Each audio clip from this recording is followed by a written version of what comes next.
Magandang umaga, buhay tracking. Dumating na po tayo ngayon dito sa Zamboanga City. Dito po sa compound ni Boss Mark Aquino and Ma'am Imelda Aquino. Dito sa MI Construction, yan, compound. Dito na po tayo ngayon, kadarating-dating lang. Mamaya po, buhay tracking, hintayin lang natin si Engineer Mads. Shoutout sa'yo para i-unload ang ating karga. Yan, andyan po ang aking tatay, nagluluto. Yan po.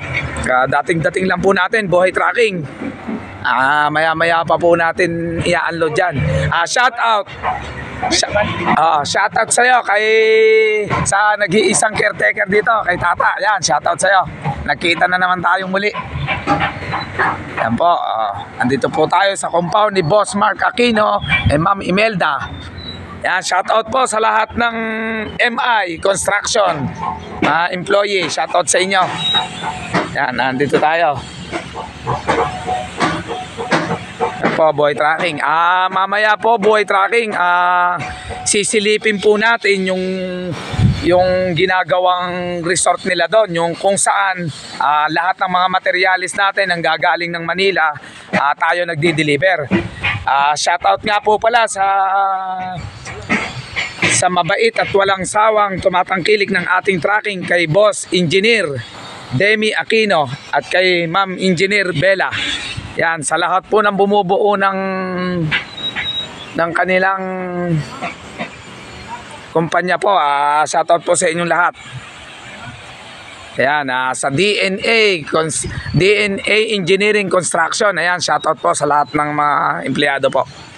Yan, maraming salamat po uli sa mag-asawa, kay Boss Mark Aquino at kay Ma'am Imelda. Muli na naman po tayong nandito sa kanilang tahanan o sa kanilang compound po sa MI Construction. Yan po, nandito na naman tayo, buhay tracking. Umalis po tayo ng Linggo sa Manila, Huwebes nakarating ngayon dito. Medyo na-delay po kasi sa Port Dumangas, Iloilo. Hindi po kaagad kami nakasakay ng sa kadahilan ng malakas po ang alon, kaya hindi po kaagad nakaalis ang barko. Yan, buhay tracking. Kaya medyo na late po Dapat po, expected ko ang pagdating ko ng Zamboanga City is Wednesday lang. Na-delay po na isang araw, buhay tracking. Yan, mamaya po, i-unload na po rito yung karga natin. Sasama po tayo mamaya doon sa area kung saan ginagawa yung resort para makita natin, maipasilip sa mga kababayan natin.